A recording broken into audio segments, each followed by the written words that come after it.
is not a criticism of China or any other country, but I wanted to ask you about, from your perspective of systems thinking, how has China used systems thinking, because they're a very systemic nation, right? And they have a very proper system compared to like Thailand or other countries. Do you see that they, besides being systemic, which is different from systems thinking, do they use the systems thinking approach to apply to the successes that they have achieved in terms of poverty alleviation and development, even development outreach in like Africa or other countries in Asia, and of course there are pros and cons that come with that, but it's really interesting how China is like one of the top countries in terms of decarbonization. They're really, really good with decarbonization.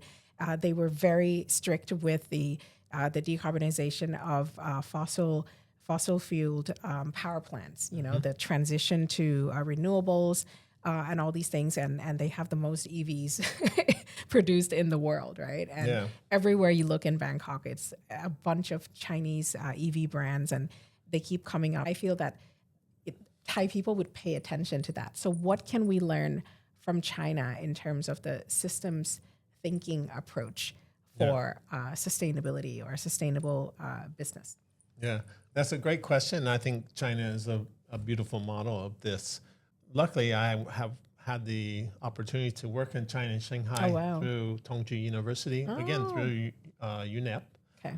So I was involved as the key designer and resource person for the Tongji University UNEP Asia Pacific Leadership Program. Amazing. On environment and sustainable development for 17 years. Wow. Unfortunately, COVID kind of put it into that program. It started in 2004 and the last one we did was 2019, but that was online. Anyway, I think China has learned to, whether they maybe overtly say they're doing system thinking, but they have learned. Yeah. And through a top-down, of course, they're a top-down model of decision-making and policy development. They really are using system thinking. And it's not to say that they're still perfect, but they're adaptive. And the key thing is how integrative their model is. So if they have, one thing is very key that I mentioned going back to the puzzle analogy, is you have a clear picture in mind of where you want to be. They had a vision. They have a long-term vision. That vision is very much connected to then shorter-term objectives. But it's in a coherent way, and it's within, and it's not short-term. It's not based on markets. Yeah, it's long-term, and it's accelerated. Like the past 40 years in my whole life, like they went from just poverty, extreme poverty, to extreme wealth. Yeah, so you look at the integration of their overall model, is they're integrating energy, infrastructure, finance, social well-being. That's right. Ecological civilization. Yeah. Right? I wanted to ask you about that. And geopolitical influence. So all of these are not separate sort of entities. Don't work in silos there. They're very cohesive. And they understand, the leadership of China understand this. And again, also with regional planning. Yes. And if we go back to the renewable energy or EV model, if you look at it from a business perspective, we need to sell EV cars. Yes. Right? Okay, it's contributing to decarbonization. But we focus on the car. Yeah. Whereas China is not focusing on decarbonizing at the car level. end. Yeah. It's really how the car can drive decarbonization at the power production level. Yeah. Right? So now China has a very integrated approach of EV to grid. Yeah. Right? Connection. So as you develop the infrastructure, you're basically looking at things like smart technology, smart tariffs, behavior change, so that the EVs themselves are contributing to grid stability. If you look at demand periods of energy use, how can EVs, especially during the day or during rush hours, depending on the type of EVs, you have buses, you have fleets, you have individual cars, you have motorcycles, but they're all needing to charge, right? But they're also sitting idle, also being charged. And they reach, obviously, a capacity of the battery. Then what? So that charge, they're now designing their infrastructure and their grid system where the EVs and from a regional transmission and planning are feeding back into the system to stabilize the transmission and the energy demand. So that it's not like up and down, whereas it then puts stress on the power plants, right? Of course, they have hydropower, but they also, we know, they still have a lot of coal-fired power plants, right? But the more that we're talking scale, right? The more that this massive scale of EV vehicles is able to be integrated in the system, the less there's need for coal. Because the overall electricity power system is more stable. Yeah. There's not these massive fluctuations because it is coherent. Yeah. And they're using this infrastructure kind of integration with EVs, with charging for geopolitical influence. That's why we're seeing this, all the EVs being pushed out to other countries. Massive influx, Yeah. But I mean, there are problems, and this is where feedback comes in. Right. We've seen the problems in China of overcapacity, production overcapacity, right? And that's an issue. Sometimes policy rigidity, like with the one-child policy, has created demographic problems. Imbalance. Not enough women. Yeah. Exactly. And also the workforce. Yes. You're going to have a huge number of old people that need to be taken care of, but your workforce contributing to that tax base for social welfare is lower and lower. Yeah. So it's not that they're perfect, but because of they're paying attention to the feedback, they're able to adjust. Yeah. And they're able, and this is very key in China, is to take some short-term pain to be able to keep that long-term vision by adjusting based on what the data and the information is saying. Yeah. Right? So if we look at the debt crisis, they then have put red lines on and really put a limit on speculation now, right? Red lines for real estate and land development companies. And of course, it drove down GDP. Yeah. But they're not freaking out. Yeah. They're like, okay, we have the eye on the prize, and we need the short-term pain for this long-term gain. Yeah. Right? And the key to systems is, I think, learning, right? Learning organizations. System thinking is never perfect. So that's why you have to pay attention to the feedback loops so that you can learn from it. Constantly getting information, and we're getting it from different parts of the system. And this is why we need technology to help us understand the complexity. Yes. Right? It's such a complex system, but to be able to put these puzzle pieces together in a coherent way that we really see how it's leading toward the long-term prize.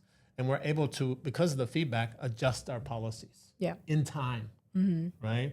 And this was some of the problem of their top-down approach without system thinking, because they didn't adjust their one-child policy in time. It wasn't in time. Right? I mean, they're trying to adjust it now, but it's a little the late. question is, will it actually be in time to not when cause will it balance this? out? I wanted to ask you about the ecological civilization in China, because I don't know much about it. I read about it a little bit. What is it? When did it start? What does the UN Environment Program or the UN in general think of China's ecological civilization, and what can Thailand learn from it? Well, I think it started as pretty much when my program at UNDP and Tongji University started. I think the concept was introduced like 2004-ish. Around the early 2000s. Wow. Yeah. So Chuming Island, it's an island in the Yangtze, right?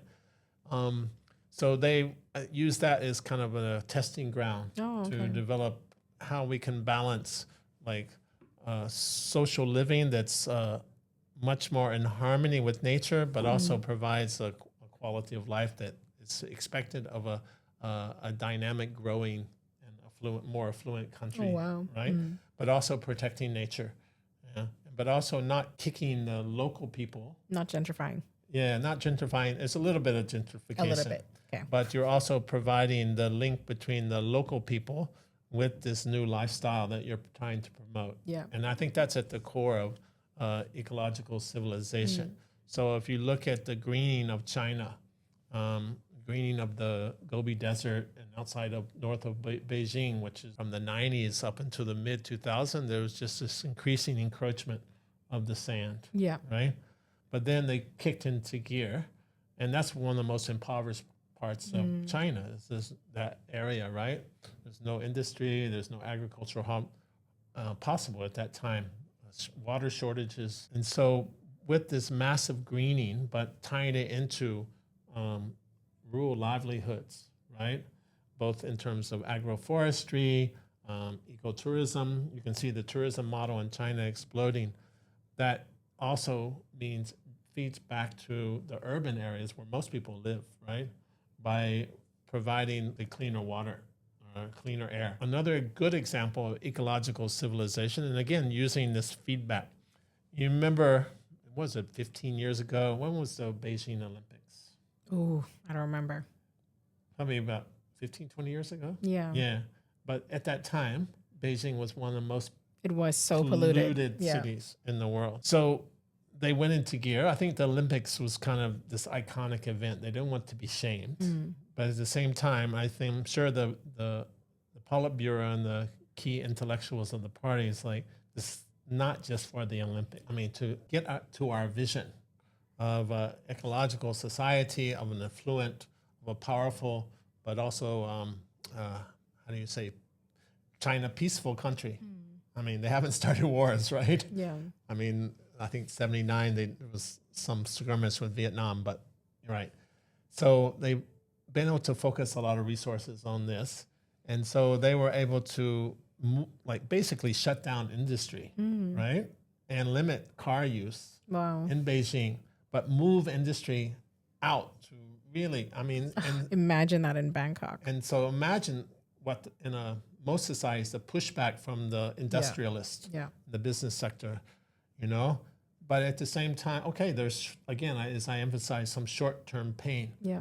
But they had this vision, we want an ecological society, a society where we have environment quality, we have social well-being, but also long-term steady economic growth. And that, okay, it's not a linear pathway.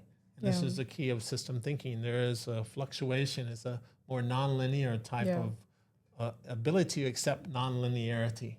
That's interesting because that's the key difference between a democratic society like Thailand and a top-down authoritarian state like China is if they want them to move the industry out of the city, then they do, and they do it in time, right? But in a democratic society, you have to go through parliament and wait years and years, and for everyone to disagree and then finally agree or disagree to agree or agree to disagree, and then so it's not in time Oftentimes, things are not in time in Thailand. Democracy is anathema to system thinking. No, I'm not saying that. No, not at all. Yeah.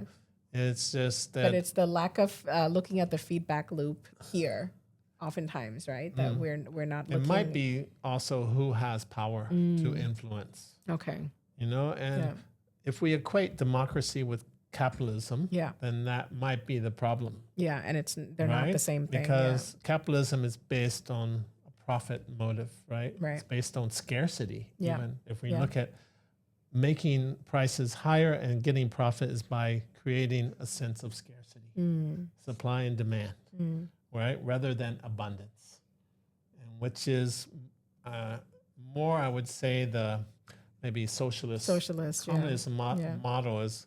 I mean, not that it's always been practiced. No, we've seen the problem of communism. It also creates scarcity. Yes. But I think that has evolved from Marx to Mao to more this kind of state China capitalism. Today is very capitalist. Yeah, it's more of a state capitalism. It's a top-down capitalist society. Now you put it couched in this ecological civilization type of cultural mindset. It's not just cultural, but political. Yeah, the objective to have like ecological harmony with with wealth creation, with prosperity. Yeah, and seeing that human well-being, environmental quality, and economic development have to be in one cohesive system. You don't have to be poor to be ecological.